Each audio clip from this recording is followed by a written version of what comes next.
उत्तर प्रदेश के गौतम बुद्ध नगर जिले में किसान कई तरह की समस्याओं से जूझते रहे हैं और यहाँ किसान संगठन ग्रेटर नोएडा प्राधिकरण, नोएडा प्राधिकरण और यमुना प्राधिकरण के खिलाफ आंदोलन भी करते रहे हैं।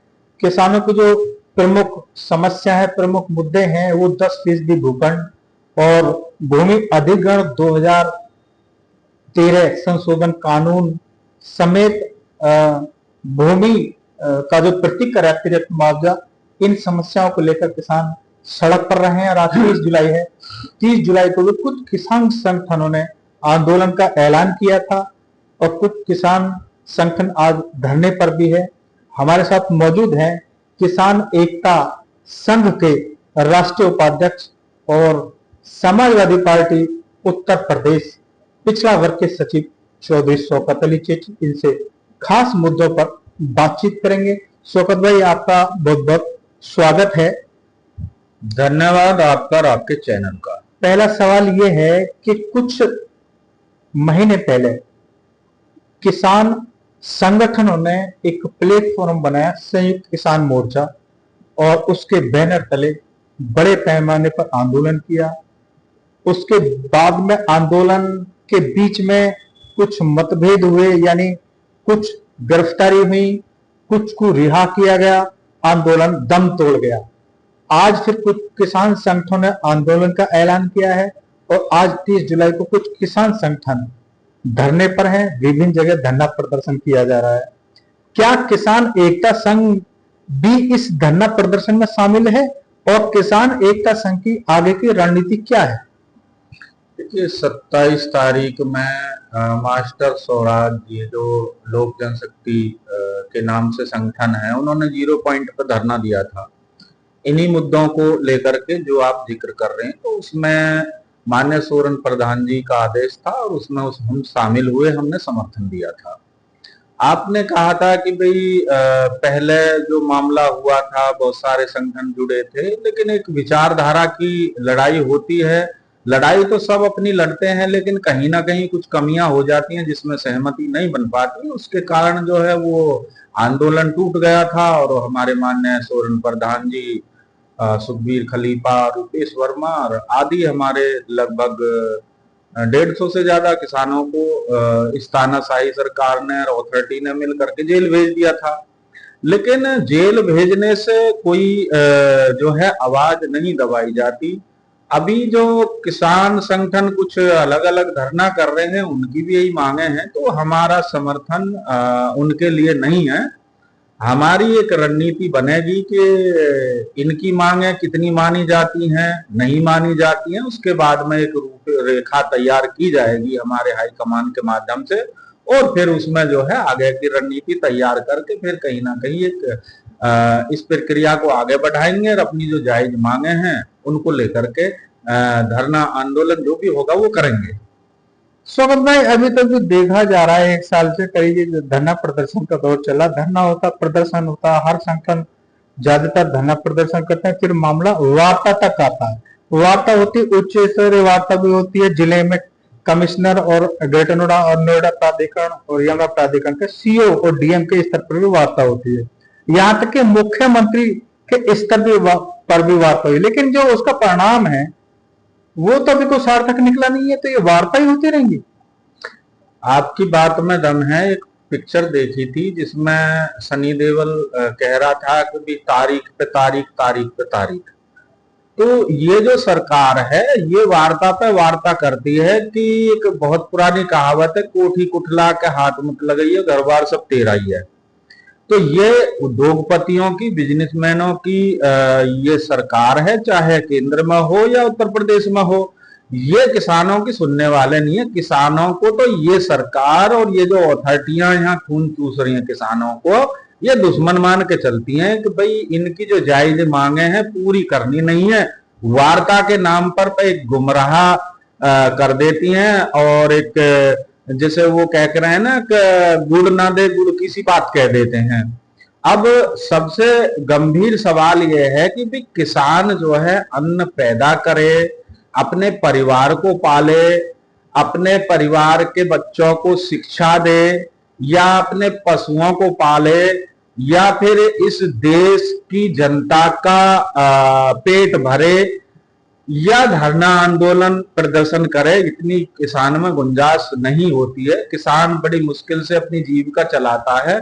उसी चीज को जो है ये मद्देनजर रखते हुए ये सरकार जो बैठी हुई है बीजेपी की केंद्र में, प्रदेश में, और ये प्राधिकरण के जो जिनके पेट फूल फूल के ऐसे हो रहे हैं जैसे मोटा सा माट हो जावे, ये बेशरम लोग ये किसानों की सुनते नहीं है। और ये सोचते हैं कि भाई इनमें गुंजाइश तो है नहीं किसानों में, ये 10-5 दिन धरना देंगे, जाकर के चुप हार के बैठ जाएंगे, क्योंकि उसके लिए पूंजी की भी जरूरत होती है और समय की भी बर्बादी होती है। तो फसल भी पैदा करनी होती है और पैसे का भी एक अभाव जो होता है वो कहीं ना कहीं टूट जाता है। और ये समझते हैं कि भाई ये किसान ऐसे ही बैठ जाएंगे, लेकिन किसान कहीं ना कहीं बीच बीच में एक रेस्ट करके और धरना आंदोलन तो चलता रहेगा जब तक ये मांगे पूरी नहीं होती है। चाहे 2013 का भूमि अधिग्रहण मामला हो या सभी फसलों पर एमएसपी गारंटी कानून हो या फिर 10% है आबादी और बैकलीज का मामला हो या 64% हो, ये प्रक्रिया चलती रहेगी। अच्छा, अभी आपने एमएसपी की बात कही है, तो बात जो चली थी गौतम बुद्ध नगर के किसानों की चली थी, यहाँ की प्रमुख समस्या है। लेकिन एमएसपी की बात आई है तो आखिर जो एमएसपी है उसकी जो आंदोलन है, धरना है, वो आज भी चल रहा है और वो कहां तक सरकार उसमें जो सरकार कुछ जो फसलें हैं उसमें एमएसपी दे भी चुकी है और किसान कह रहे हैं कि सभी फसलों पर एमएसपी दी जाए। तो आज के दौर में जो किसान संगठन है जो कि आंदोलन कर रहे थे, अपना दिल्ली बॉर्डर पर भी कर रहे थे, तो क्या स्थिति है, क्या मांग है? देखिए, स्थिति तो कुछ भी नहीं है, ढाक पे 3 बात है। इस बीजेपी से तो उम्मीद करनी ही बेकार है, लेकिन हम अपनी मांगों को जायज रखेंगे। लगभग देश के अंदर 850 के करीब संगठन है, वो अपनी मांगों को अलग अलग मुद्दों पे उठाते रहते हैं, चाहे वो एमएसपी का मामला हो या फिर 2013 का भूमि अधिग्रहण का मामला हो। अब 23 फसलों में तो पहले से ही एमएसपी चली आ रही है। जब 13 महीने किसानों का आंदोलन चला था जिसमें किसानों को खूब अपमानित किया गया गोदी मीडिया के माध्यम से और सत्ता पक्ष के लोगों से कि भाई ये तो आतंकवादी हैं, ये खालिस्तानी है, पाकिस्तानी है, न जाने किन किन नामों का बयान दे करके और अन्नदाता को अपमानित किया था। उस समय पे इन्होंने 5 फसलें जोड़ी थी जिसमें कुल मिला के 28 फसलें हैं, लेकिन मात्र जो है 10 या 9% के करीब जो है एमएसपी पर खरीदारी हो रही है। बाकी तो किसान जो है आड़तियों को, व्यापारियों को बेच रहा है उन्हें पौने दामों में, क्योंकि किसान को ये संपन्न नहीं देखना चाहती है सरकार, उद्योगपतियों को संपन्न देखना चाहती है। किसान वोट देता है और उद्योगपति इनको फंड देता है जो चुनाव में काम आता है। तो बस यही विचारधारा है। ये लड़ाई चलती रहेगी। सरकार जब कोई बदलेगी दूसरी तो उससे फिर उम्मीद करी जाएगी, उससे मांग रखी जाएगी। शायद हो सकता है दूसरी कोई पार्टी आए सत्ता में और वो इन मांगों को किसानों की को माने। बस इससे ज्यादा और कुछ नहीं है। लड़ाई बराबर चलती रहेगी। अच्छा, इन मुद्दों के अलावा जो किसान का जो प्रमुख जो मुद्दा है वो फसलों को उत्पादन यानी सिंचाई को लेकर जो खाद बीज है और जो पानी है उसकी क्या स्थिति है? क्या ये सभी सुविधा जो मिल पा रही है, वो जो सरकार कह रही है, जो दावे कर रही है सरकार, खाद है या बीज है या सिंचाई के लिए बिजली, कुछ फ्री यूनिट भी देने के लिए सरकार ने वादा किया है, तो क्या मानना है इसमें? थोता चना और बाजा घना इनके खाने के दांत और होते हैं, दिखाने के और होते हैं। अभी यूरिया की शॉर्ट चल रही है। लखीमपुर का मामला मैंने वो वीडियो देखी थी कि जेंट्स पुलिस, महिला पुलिस में जो किसान महिला थी वहां पे, उसमें लाठी बजा रही है। उस महिला का, बुजुर्ग महिला थी, उनका बेटा भी था, फिर उस पर बेटे पर लाठी बजा रही। यानी किसान को फ्री में तो यूरिया ले नहीं रहा, वो यूरिया पैसे दे करके ले रहा है। और उसकी फसल जो है सही समय पे, मान लीजिए किसी आदमी को बुखार अब इस टाइम पर हो रहा है और बुखार पे सही समय पर उसे दवाई नहीं मिली, तो क्या वो बीमारी उसके बढ़ेगी या घटेगी? तो इस तरीका का ये प्रोपगंडा कहूंगा मैं इस सरकार का कि ये जो है कहते कुछ है और करते कुछ है। विपक्षी पार्टियों को जब ये विपक्ष में थे तो खूब कोसते थे, हाय हुल्ला, ये सर को यानी जमीन को आसमान पर रख लेकर रहे, उठाई डो लेकर रहे, ये है वो है। अब एक शर्त और लगा दिए इन्होंने कि भी ये फर्द लेकर के आओ, आधार कार्ड लेकर के आओ। मान लीजिए कोई किसान 100 बीघे जमीन बो रहा है तो 100 बीघे में कम से कम उसको जो है 30 कट्टे की जरूरत है, यूरिया के 30 बैग उसे चाहिए, और उसको जो है एक आधार कार्ड पर फर्द पे दे रहे हैं 2 कट्टा।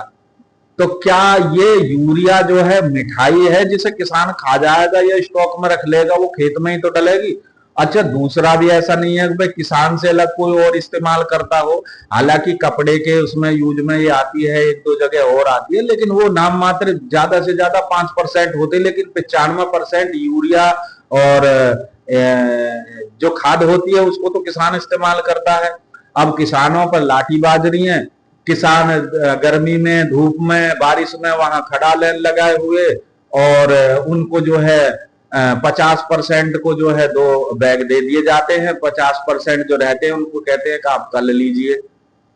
तो ये कौन सा तरीका है। अब वैसे तो जो है स्वदेशी अपनाओ, हमारे माननीय मोदी जी कहते हैं यूरिया पे जो है और डीएपी के कट्टा पे जो है ये अपना फोटो चिपकाए हुए घूम रहे हैं सारे पे।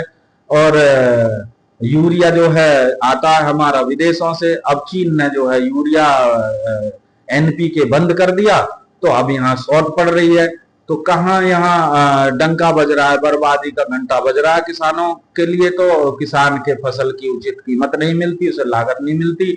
बिजली का बिल ये है कि भाई बिजली में आपने कहा फ्री कुछ नहीं है, यानी कि 100 किसानों में से 5 किसानों को फ्री कर दी, उसी का ढोल बजा देती है बीजेपी। और स्मार्ट मीटर लग रहे हैं, जिस किसान का या किसी घरेलू जो है घरेलू कनेक्शन होते थे उसका 1000 रुपए का बिल आता था, स्मार्ट मीटर लगने के बाद में 10-10 हजार का, 15-15 हजार का बिल आ रहा है। उसमें समझने के लिए तैयार नहीं है। वहां सिक्योरिटी गार्ड या पुलिस लेकर के पहुंच जाते हैं, लगवाओ मीटर। तो ये तो खून चूसने वाली चीजें हैं और कुछ नहीं है। किसान के समय पे अगर पानी नहीं लगेगा फसल में, तो बताइए वो फसल कैसे होगी। उसमें अंधाधुंध की लागत लगती है, चाहे हम डीएपी या यूरिया की बात करें या अन्य खरपतवार नाशक, कीटनाशक दवाइयां जो है 2013 में जो 200 रुपए की दवाई थी, आज वही दवाई 700 और 800 रुपए की आ रही है। तो बताइए महंगाई और किसान के माल की कीमत कितनी बढ़ी है, मात्र 10 से 15 रुपए। अच्छा, कीटनाशक दवा पर तो सरकार सब्सिडी दे रही होगी खाद बीज की तरह? ये सब्सिडी कुछ भी नहीं दे रहे, केवल झूठे खोखले वादे हैं। दवाइयां भी नकली आ रही हैं, बीज भी नकली आ रहे हैं, कोई उसमें सुविधा नहीं है किसान के लिए। और जो है किसान अगर अपने मुद्दे को उठाता है तो वो अपराधी बन जाता है, वो जो है देशद्रोही बन जाता है। तो सबसे ज्यादा तो अपमानित इस बीजेपी सरकार में किसान हुआ है, और महिला शक्ति भी इसमें अपमानित हुई है। और ये इसका खामियाजा कब भुगतना पड़ेगा ये तो आने वाला समय बताएगा, लेकिन किसान अपने जो है खून के आंसू रो रहा है अपने अधिकार के लिए। जैसे आप ये कह रहे सरकार की नीति है कि खाद या बीज लेने के लिए गोदाम पे जब जाते हैं तो ये सरकार ने नियम बना दिया है कि आधार कार्ड लाइए और फर्द लाइए, और उसके आधार पर जो एक किसान की जो जमीन है उस पे आप कह रहे हैं कि 2 या 3 कट्टे दिए जाते हैं। और किसान की जो जमीन ज्यादा है या किसान ने अपनी जमीन मतलब 10 बीघा है, उसने दूसरों से लेके अपने ठेके पे और जमीन करके वो अपनी गुजर बसर कर रहा है, और खाद की उसको ज्यादा जरूरत है और मिल उसको 2-4 कट्टे रहे, तो बाकी के लिए तो बाजार का मुंह देखना पड़ता होगा। और बाजार किसान खरीदने के लिए जाएंगे तो वहां तो सब्सिडी मिलेगी नहीं, वहां तो रेट भी अलग मनमाना होगा, सरकार रेट तय करती है उसका। देखिए, जो गोदामों पे यूरिया मिलता है वो 266 रुपए कुछ पैसे है, बालकी वहां 5 रुपए और लगा देते हैं तो वो 70 रुपए से भी ऊपर का मिलता है। और अगर हम दुकानों पे जाते हैं तो दुकानों पे भी जो है 350 रुपए, कहीं कहीं बिस्सी लग जा तो 400 रुपए में जो है यूरिया का कट्टा बेचा जा रहा है। यानी जो मूल्य है, जो सरकार का मूल्य है, उससे कहीं अधिक। उससे कहीं अधिक। दूसरी चीज है जो सिस्टम इन्होंने सरकारी गोदामों पे चला रखा है, वही सिस्टम जो है प्राइवेट जो दुकान खोले बैठे हैं उनका भी यही सिस्टम है। वो भी आधार कार्ड लेते हैं, अंगूठा लगाते हैं। ऐसा भी नहीं है कि मान लो हम दो चार किसी के आधार कार्ड लेकर के चले जाएं, भैया चलो ये नंबर है डाल लो, नहीं। जिसका आधार कार्ड है वो वहां अंगूठा लगाएगा, तब उसको यूरिया दिया जाएगा। अब उनसे जब हम कहते हैं, विरोध करते हैं, तो वो ये कहते हैं कि सरकार का आदेश है। अब सरकार का आदेश है तो मैं ये जानना चाह रहा हूं सरकार से कि यूरिया को आखिर जो है ये खाने की चीज है या खेत में डालने की चीज है, या किसान से अलग और भी कोई स्टॉक करता है, या ये सोच रहे हैं कि भाई किसान जो अपने घर ले जा करके इसे ब्लैक में बेचेगा। क्यों, किसान पर अपना माल तो स्टॉक में होता ही नहीं है। वो बेचारा जो भी उस पर 10-20 मन 50 मन 100 मन अनाज होता, सीधा खेत से जो है मंडी ले जाता है वो। तो ये चीजें, ये जो मानसिकता है इस सरकार की, ये किसान के प्रति नहीं है। और किसानों के बारे में ये जो ढोल बजाते हैं हमारे माननीय मोदी जी, कह रहे हैं कि 2022 में किसानों की आय दुगनी हो जाएगी। किसानों की आय तो दुगनी हुई नहीं है, उनकी जो है लागत दुगनी हो गई और किसानों पर लाठी बाज रही है। देखो, लाठियां तो पहले भी पड़ती थी किसानों पर, लेकिन बीजेपी सरकार में तो ज्यादा ही बाज रही है। और महिला किसान भी पिट रही है जेंट्स पुलिस के सामने। तो आखिर ये जो मानसिकता है सरकार की, ये अच्छी नहीं है। और किसानों को भी समझ लेना चाहिए कि भाई आखिर हमने इस बीजेपी सरकार को सत्ता में क्यों सौंपी और हमें मिल क्या रहा है। ये बड़े गंभीर विषय हैं।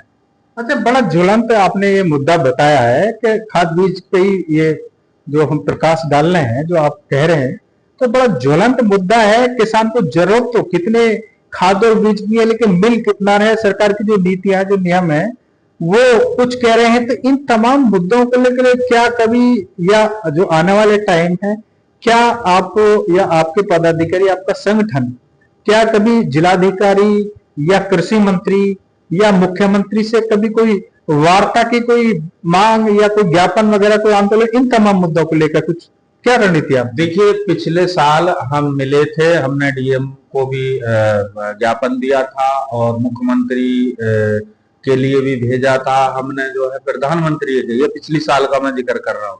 लेकिन उस पर जो है 1% का भी कोई भी एक्शन सरकार ने नहीं लिया। तो इन लोगों से फायदा क्या है जाकर के? अगर मैं झूठ बोल रहा हूं तो आप जाकर के प्राइवेट दुकानों पे और ये सरकारी गोदाम पे जाकर के सर्वे कर सकते हैं कि आखिर ये सत्यता है या नहीं है। तो ये सरकार सुनने वाली नहीं है। उद्योगपतियों की तो ये मिनट से पहले सुन लेती है, उनके तो फोन पे ही मामले सारे चीज हो जाते हैं। लेकिन किसानों को तो इन्होंने बंधुआ मजदूर से भी ज्यादा बदतर बना रखा है कि भाई किसान तो इस देश का जो है मैं कहूं कि शायद उसको विदेशी मान रहे हैं। जबकि भारत की पावन धरती पे किसान को अन्नदाता का स्वरूप दिया गया है। हमारे पूर्वजों ने नारा दिया था कि भाई जय जवान जय किसान। भाजपा में हो रहा है कि मर जवान मर किसान, इन्हें कोई फर्क नहीं पड़ता। तो इनसे उम्मीद लगानी तो बेकार ही है कि जब हमने इस चीज पर पूरे उत्तर प्रदेश में नहीं, जहां जहां हमारे संगठन काम कर रहा वो सब जगह ज्ञापन दिए गए थे, लेकिन उस पर 1% भी काम नहीं हुआ। तो अब हम उम्मीद क्या करेंगे इनसे? अब तो यही है कि भाई जैसे तैसे करके अपनी प्रक्रिया को आगे बढ़ाएंगे। भाई महंगी दवाई आ रही है, महंगे यूरिया मिल रहे हैं, महंगी डीए। अब बताइए, डाई बंद कर दी इन्होंने, डीएपी इन्होंने बंद कर दी, अब एनपीके चल रही है। जबकि एनपीके जो है गेहूं और धान की फसल के लिए, अन्य कई फसलों के लिए बहुत ही हल्की उसकी जो है वो खुराक है, लेकिन मजबूरी में कर रहे हैं। उसमें अलग तरह के एलिगेशन लगा करके उसे बंद करते थे कि भाई इसमें तो ये कमी है, इसमें ये कमी है। जब साल्ट, जिस चीज की जिस साल्ट की जरूरत है, मान लीजिए पैरासीटामोल में जो है 450 mg होती है, उसकी mg को हम 350 कर दे तो वो बुखार को कैसे उतारेगी? लेकिन चल्ला जबरदस्ती पुड़िया बांध रहे हैं, आप ये लेके जाइए, आप लिक्विड लेके जाइए, आप ये चीज लेके जाइए। अरे किसान को पता है कि किसान को अपने खेत में क्या डालना है, तो ये दुकानदार, ये सरकार जबरदस्ती क्यों प्रेशर बना रही है उस पर? क्योंकि यूरिया में मार्जिन है नहीं दुकानदार का और इसको सरकार का।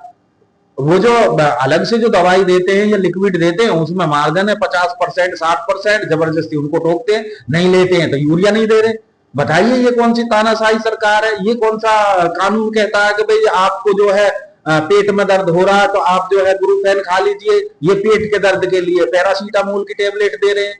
आदमी के जुकाम हो रहा है तो उसे चाहिए कि भाई सिट्राजिन खा, एविल खा, लेकिन ये दे रहे हैं कि भाई खांसी का सिरप पी लो। इस तरीका का ये सिस्टम चल रहा है। तो कुछ नहीं है, किसान की हालत तो दयनीय बनी हुई है इस सरकार में। इनसे उम्मीद करना ही बेईमानी है। और बिजली की मैंने आपसे बात करी है तो ये भी सच्चाई है, इसका भी आप सर्वे कर सकते हो। बिजली विभाग की जो प्राइवेट फर्म है उसकी खून तानाशाही चल रही है। बताइए, पहले से बिजली नहीं थी, लोग इतना घाटा हो गया, इतना घाटा हो गया। अरे काहे का घाटा हो गया, पहले भी तो सरकारें थी। पहली सरकार 2 रुपए 60 पैसे पर यूनिट जो बिजली आती थी, चाहे कोई 1000 यूनिट फूक रहा है, चाहे कोई 2000 यूनिट फूक रहा है, इन्होंने 4 कैटेगरी में बांट दिया उसको। अब उसमें भी जो मीटर इतने फास्ट हैं कि उन्होंने, बताइए, बिजली का बिल भरें। अब आदत लोगों को ऐसी पड़ गई है कि भाई अब तो ना तो डिबिया की जरूरत, ना लैंप की जरूरत, तो बिजली चाहिए हर आदमी को।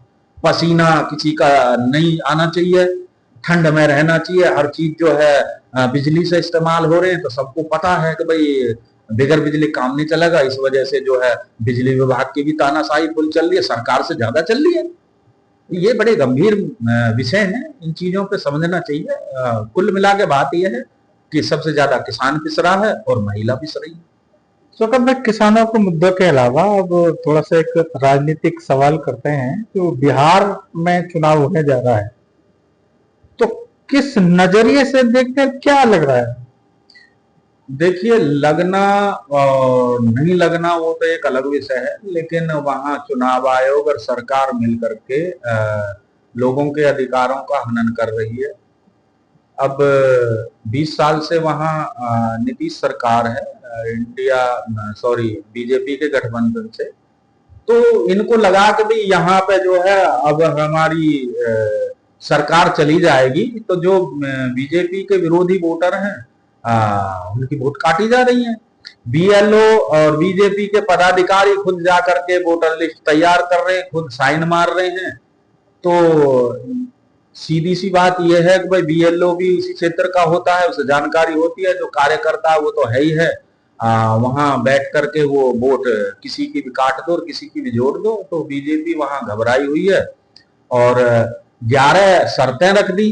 अब मैं ये जो चुनाव आयोग, मैं इससे भी जानना चाहता हूं, और जो सरकार है, जो सत्ता में, इनसे भी जानना चाह रहा हूं कि भाई किसी के माँ बाप के या किसी के दादा दादी का जन्म प्रमाण पत्र कहां से लाएगा? बिहार में तो 12 मास ही तो बाढ़ आती रहती है, गरीब आदमी है, इन चीजों को क्या, आधार कार्ड को ये नहीं मान रहे, जबकि आधार कार्ड को इस सरकार ने हर जगह सार्वजनिक कर दिया है कि बगैर आधार कार्ड के कोई लोन नहीं मिलेगा, बगैर आधार कार्ड के कोई आदमी कोई चीज नहीं खरीद सकता, बगैर आधार कार्ड के किसी को जो है कोई लाभ सरकारी नहीं मिलेगा, नहीं प्राइवेट मिलेगा। स्कूलों में भी आधार कार्ड, और आधार कार्ड को मान्य नहीं है, वोटर आईडी कार्ड को मान्य नहीं है। ये तो फ्रॉड है, नकली है। तो फिर ये सरकार भी नकली है।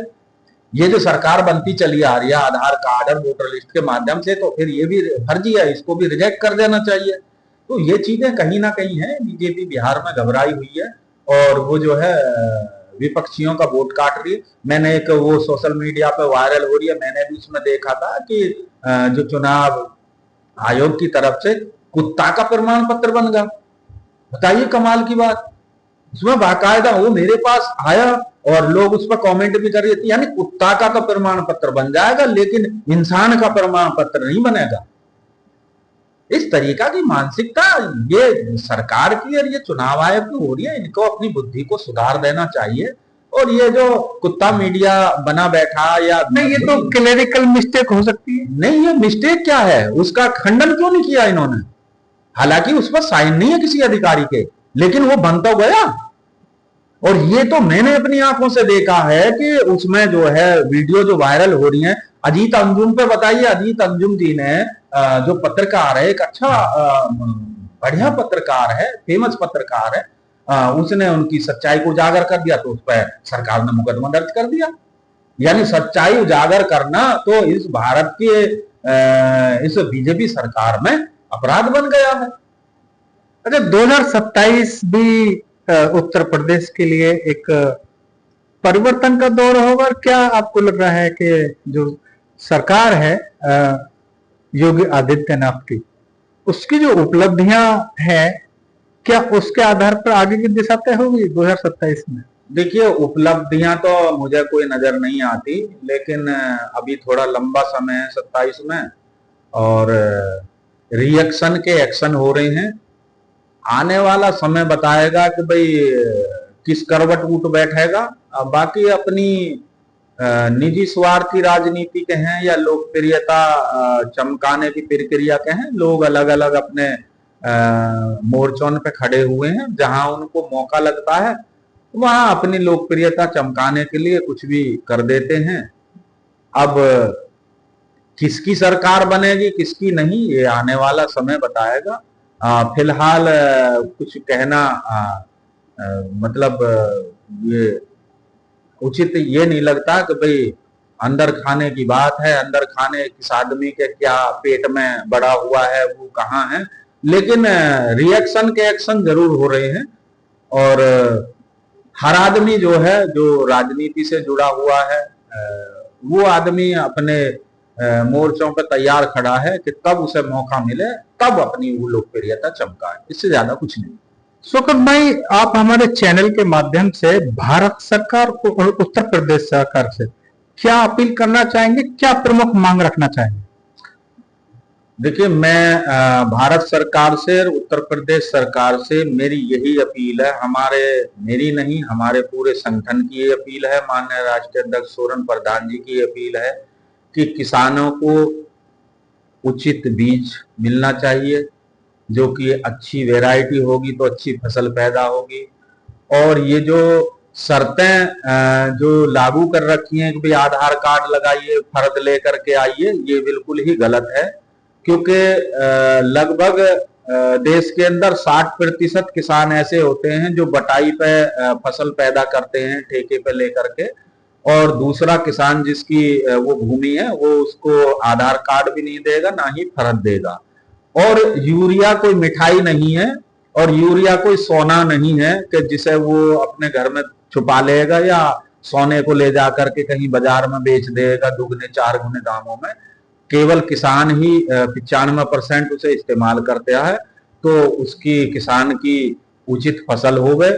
और जो दवाइयां हैं, दवाइयां भी जो है नकली दवाई बाजार में 80% आ रही हैं, उन दवाइयों को भी सरकार जरा संज्ञान लें।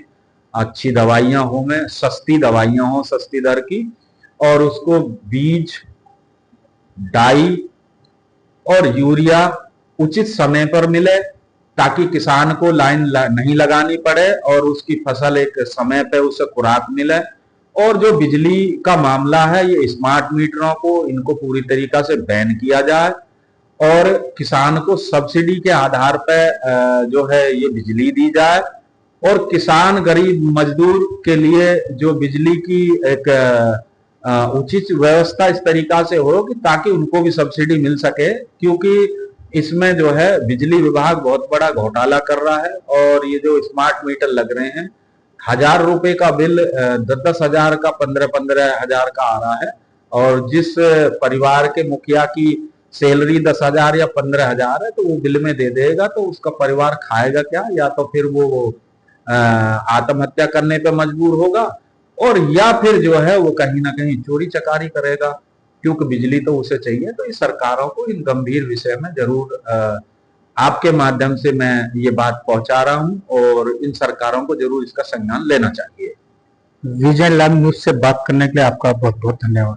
धन्यवाद आपका और आपके चैनल का। मैं आशा करता हूं आप किसान मजदूरों की आवाजों को बुलंदी से जो है रखते हैं, और लोगों से उनकी मन की भावनाओं को पूछते हैं और सरकार तक पहुंचाते हैं।